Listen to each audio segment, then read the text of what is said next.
Bonjour chers amis, je vous retrouve aujourd'hui avec l'Évangile selon saint Jean au chapitre 3, le verset 8.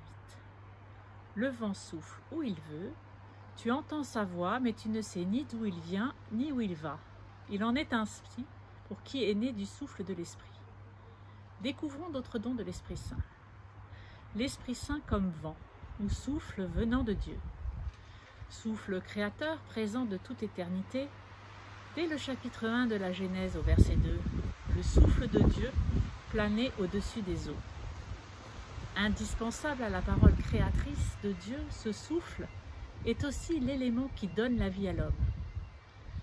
Dans la Genèse, c'est au chapitre 2, le verset 7, après avoir façonné l'homme, Dieu lui insuffla dans les narines le souffle de vie. Chaque homme a donc le souffle divin en lui. Avec le symbole du vent pour représenter l'Esprit Saint, j'ai d'abord pensé à la brise légère. Un petit vent discret, l'Esprit Saint, oui, il l'est. On n'a pas toujours conscience de sa présence, mais il permet d'avancer, chacun à son rythme. Dans nos vies, les choses ne vont pas toujours aussi vite qu'on le voudrait. Le travail que je cherche depuis quelque temps et qui tarde à venir. Cette maladie qui m'immobilise et me détourne de mes projets, qui parfois sont même au point mort. Chacun a pu connaître ou connaît ce sentiment de ne pas avancer dans la vie comme il le voudrait. Nous sommes dans l'ère du tout de suite. On accède aux informations, on achète en quelques clics. Que d'impatience dans nos vies. Seigneur, toi qui es toute patience, aide-nous à rester patients sans perdre courage quand l'attente s'éternise. Permets-nous de persévérer quand les moments sont difficiles. Puis le vent tourne et se fait parfois tempête. Pris dans les tumultes de la vie, nous ne sommes plus maîtres de la trajectoire.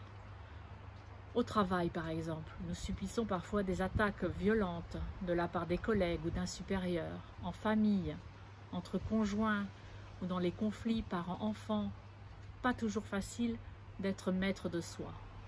Avec notre propre force, nous ne risquons pas d'aller bien loin. Saint Paul nous rappelle l'importance de l'accueil de l'Esprit Saint pour y parvenir. La maîtrise de soi est un don de l'Esprit Saint. Seigneur, aide-nous à être doux avec celui qui est violent, à accepter les imprévus comme un signe de ta présence, à aimer celui qui n'est pas aimable. Il en est ainsi pour qui naît du souffle de l'Esprit.